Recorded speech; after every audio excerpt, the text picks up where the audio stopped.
Welcome to the show. We have an amazing guest today. Please tell us about who you are and what you're going to be talking about us. Well, hello, I am Lindsay, and I am really excited to be here today. I find it strange to be in this opportunity, given 2 years ago, I would have never have thought that this would be where I would be being able to help people in this situation. Um, my son was diagnosed with type 1 diabetes a little over 2 years ago. And prior to the diagnosis, my husband and I were just living pretty typical life with our two kids, having the normal dreams and aspirations that you would expect to have. And then our world just kind of turned upside down. And fortunately, with some background knowledge in the healthcare industry, I was able to notice signs and symptoms of type 1 diabetes with our son, Will. At the time, he was only 3 years old. So I have a lot to discuss about, those types of things for awareness for people to look for in their children and themselves.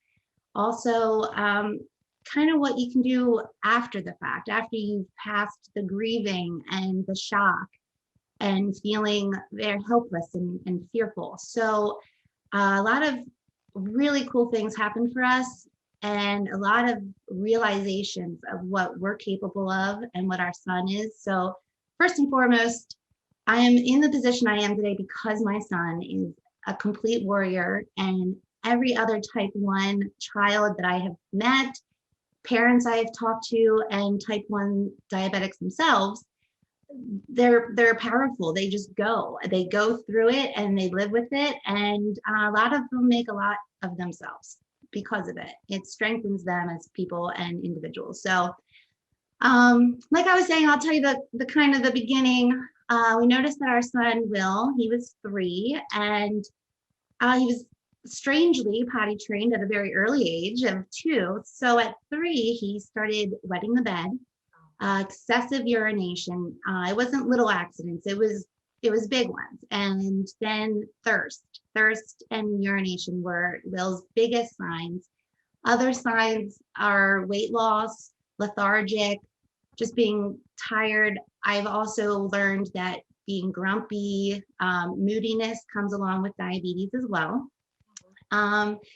So for Will, with the excessive urination, it was a couple weeks. And what I've learned is the symptoms can occur for a couple weeks, but not much longer before it gets to the dangerous stage. So type 1 diabetes basically it's an autoimmune disorder.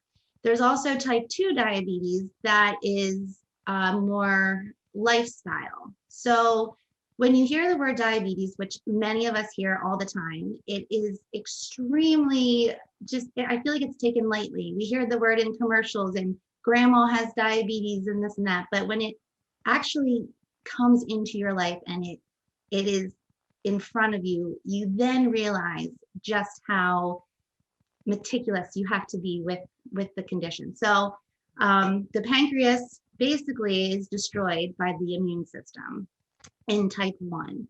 The immune system sees the beta cells in the pancreas that secrete insulin as foreign, and it attacks the beta cells. So the beta cells no longer produce insulin.